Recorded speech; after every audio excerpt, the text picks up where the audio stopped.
पवित्र शास्त्र बायबल वाचन कार्यक्रम करिन्थकरास लिहिलेले दुसरे पत्र अध्याय 4 मराठी. करिन्थकरास लिहिलेले दुसरे पत्र अध्याय 4. करिन्थकरास लिहिलेले दुसरे पत्र अध्याय 4. प्रांजळपणे सत्य सुवार्ता गाजविणे.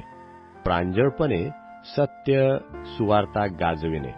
यास्तव आम्हावर दया झाल्याप्रमाणे ही सेवा आम्हास दिली गेली आहे, म्हणून आम्ही धैर्य सोडत नाही. आम्ही लज्जेच्या गुप्त गोष्टी वर्जिल्या आहेत. आम्ही कपटाने चालत नाही व परमेश्वराच्या वचनाविषयी कपट करत नाही, तर सत्य प्रगट करून परमेश्वरासमक्ष प्रत्येक मनुष्याच्या मनाला आपणास पटवितो. आमची सुवार्ता आच्छादिलेली असल्यास ज्यांचा नाश होत आहे त्यांच्या ठायी ती आच्छादलेली आहे. त्याचविषयी या युगाच्या ईश्वराने विश्वास न ठेवणाऱ्या लोकांची मने आंधळी केली आहेत, यासाठी की परमेश्वराची प्रतिमा जो ख्रिस्त त्याच्या तेजाच्या सुवार्तेचा प्रकाश त्याचवर प्रकाशू नये. आम्ही आपले नव्हे तर ख्रिस्त येशू हा प्रभू आहे त्याचे घोषण करीतो, आणि येशूमुळे आम्ही तुमचे दास असे स्वतःचे घोषण करतो.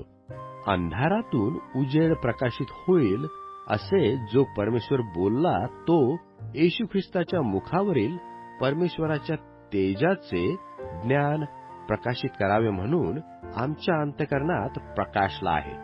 प्रेषितांची शक्तिहीनता व परमेश्वराचे सामर्थ्य.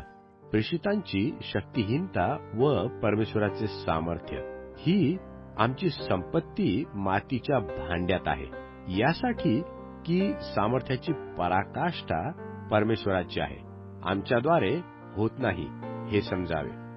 आम्हावर चोहोकडून संकटे आली तरी आम्ही संकुचित झालो नाही, घोटाळ्यात पडलो तरी निराश झालो नाही.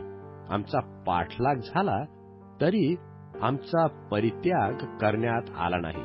आम्ही खाली पाडलेले आहोत तरी आमचा नाश झाला नाही.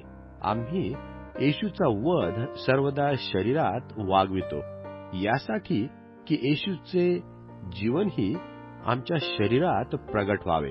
कारण जे आम्ही जिवंत राहतो ते येशूमुळे मरणाला सदा सर्वदा सोपले जात आहोत, यासाठी की येशूचे जीवनही आमच्या मर्त्य देहात प्रगट व्हावे. आम्हामध्ये मरण पण तुम्हामध्ये जीवन आपले कार्य चालविते. मी विश्वास धरला म्हणून बोललो. या शास्त्रलेखानुसार जो विश्वासाचा आत्मा तोच आत्मा आमच्या ठायी असल्यामुळे आम्ही विश्वास धरतो आणि त्यामुळे बोलतोही.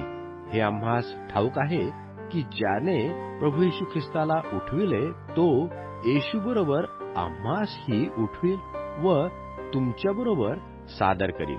सर्व काही तुम्हाकरता आहे, यासाठी की जी कृपा पुष्कळ जणांवर होऊन विपुल झाली ती परमेश्वराच्या गौरवार्थ अपार आभार प्रदर्शन होण्यासाठी साधनीभूत व्हावी. क्षणिक दुःख पण सार्वकालिक वैभव. क्षणिक दुःख पण सार्वकालिक वैभव. यास्तव आम्ही धैर्य सोडत नाही. आमचा बाह्य देह क्षय पावत आहे तरी अंतरात्मा दिवसेंदिवस नवा होत आहे. कारण आम्हावर येणारे क्षणिक व अल्प संकट हे आम्हासाठी अत्यंत मोठ्या प्रमाणात अनंतकालिक गौरवाचा भार उत्पन्न करते.